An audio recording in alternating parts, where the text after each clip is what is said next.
दोस्तों, national education policy में बच्चों की स्कूलिंग शिक्षा से लेकर के ग्रेजुएशन शिक्षा तक यानी निम्न शिक्षा से लेकर के उच्च शिक्षा तक बच्चों की पढ़ाई में क्या क्या बदलाव हुआ है, क्या क्या चेंजेज हुआ है, इस वीडियो में हम लोग देखेंगे। आइए हम देखते हैं कि क्या क्या अहम बदलाव किए गए हैं।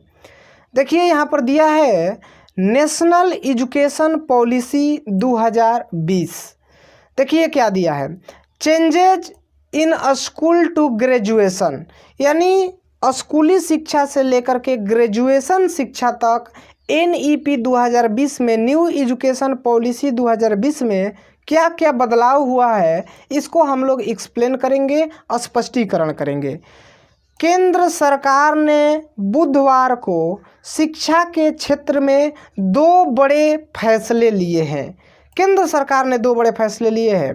पहला फैसला है कि केंद्रीय मानव संसाधनों विकास मंत्रालय को अब नाम बदल करके शिक्षा मंत्रालय कर दिया गया है, मिनिस्ट्री ऑफ एजुकेशन कर दिया गया है। यह केंद्र सरकार का अहम बदलाव है कि मानव संसाधन विकास मंत्रालय को अब नाम बदल करके शिक्षा मंत्रालय कर दिया गया है। और दूसरा, नई राष्ट्रीय शिक्षा नीति NEP 2020 को स्वीकृति दे दी है। और केंद्र सरकार ने दूसरा बड़ा बदलाव ये किया है कि अब हमारी जो एजुकेशन की पॉलिसी थी, शिक्षा की जो नीति थी पुरानी, अब उसको बदल करके न्यू एजुकेशन पॉलिसी की स्वीकृति दे दी है। तो अब हम देखेंगे कि न्यू एजुकेशन पॉलिसी में क्या क्या बदलाव केंद्र सरकार ने किया है। इस नई शिक्षा नीति के जरिए देश में शिक्षा व्यवस्था में कई सुधार करने की कवायद की गई है। स्कूल स्तर से लेकर के ग्रेजुएशन स्तर तक में कई अहम बदलाव किए गए हैं। देश की शिक्षा व्यवस्था में होने जा रहे कुछ अहम बदलावों के बारे में यहाँ समझिए। स्कूल स्तर पर क्या क्या बदलाव हुआ है। देखिए स्कूली स्तर पर क्या क्या बदलाव किया गया है केंद्र सरकार की तरफ से। मौजूदा 10+2+3 सिस्टम को बदल दिया गया है। यह बहुत बड़ा बदलाव किया गया है कि 10+2+3 जो हमारी पुरानी एजुकेशन पॉलिसी थी, अब उसको बदल दिया गया है। यानी पहले अगर हम लोग का जॉब लेना पड़ता था, अगर गवर्नमेंट नौकरी लेना पड़ता था, तो 10th बोर्ड को क्वालिफाई करना पड़ता था। उसके बाद 2 साल के लिए 11th और 12th की तैयारी करनी पड़ती थी। यानी 10+2 के बेसिस पर हमारी पुरानी पैटर्न थी। और ये जो 3 देख रहे हैं ना, 12th के बाद 3 साल का ग्रेजुएशन होता था। तो कुल मिलाकर के निम्न शिक्षा से लेकर के उच्च शिक्षा तक की जो हमारी पुरानी सिस्टम थी, वो कहीं ना कहीं 10+2+3 के बेसिस पर आधारित थी। लेकिन अब केंद्र सरकार ने इसको बदल दिया है और इसे 5+3+3+4 में कन्वर्ट कर दिया है, बदल दिया है। यानी वहीं 5 की बात करें तो 5 साल का फाउंडेशनल एजुकेशन रहेगा। यानी 5 साल जो है ना, इसे सरकार ने फाउंडेशनल एजुकेशन नाम दिया है। यानी इस 5 साल में बच्चा nursery, junior KG, senior KG और 1 क्लास और 2 क्लास तक बच्चा पढ़ाई करेगा। मैं आपको बता दूं कि केंद्र सरकार ने कहा है कि बच्चे को खेल का बहुत ही महत्व होता है। बचपन में बच्चे को खेल की बहुत ही अहम ज़रूरत पड़ती है।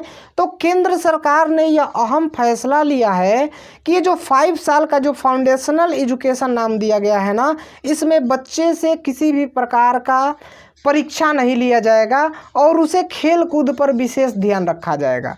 आपको स्कूल में बैठाया जाएगा, आपके स्कूल को कैसे स्कूल में आते हैं बच्चे, कैसे बैठते हैं, कैसे टीचर से बात करते हैं, यानी छोटी छोटी चीज़ें आपको इस 5 साल में बच्चे को बताई जाएगी और खेल कूद पर विशेष ध्यान रखा जाएगा, जो कि सरकार ने यह बहुत अच्छा निर्णय लिया है।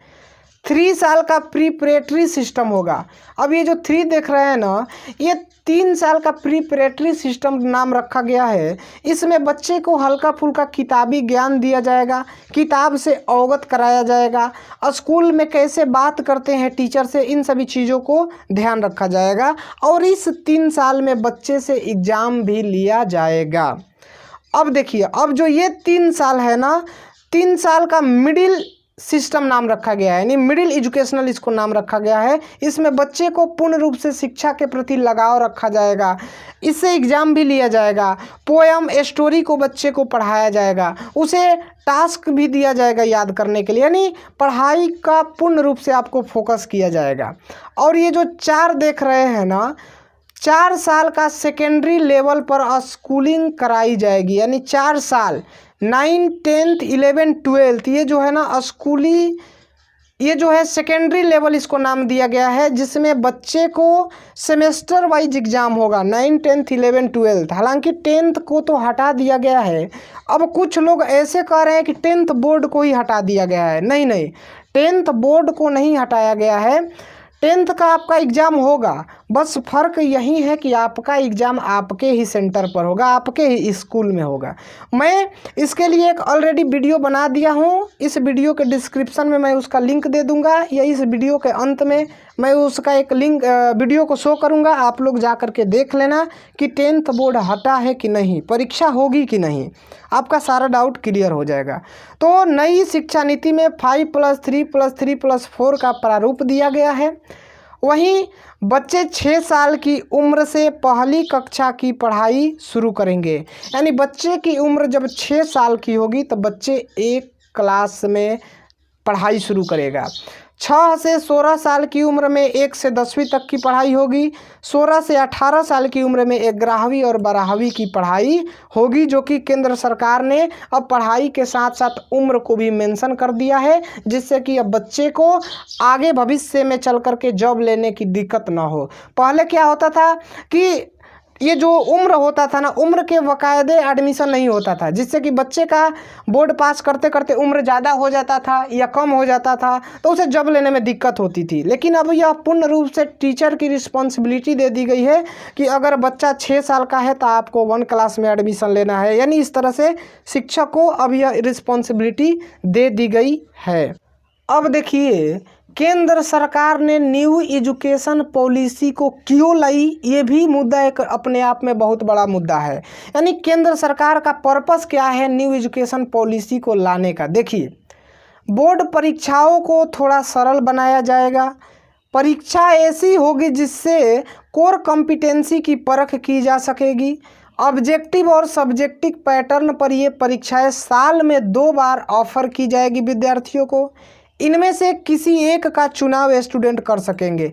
यानी साफ तौर पर यह कहा जाए कि केंद्र सरकार ने न्यू एजुकेशन पॉलिसी को इसलिए लॉन्च किया है ताकि आप लोगों की पढ़ाई जो है ना वो थोड़ा आसान बन जाए, परीक्षा पैटर्न में थोड़ा सा क्या आ जाए, मतलब परीक्षा पैटर्न को थोड़ा सरल बनाया जाए, इसलिए केंद्र सरकार ने न्यू एजुकेशन पॉलिसी को लॉन्च की है।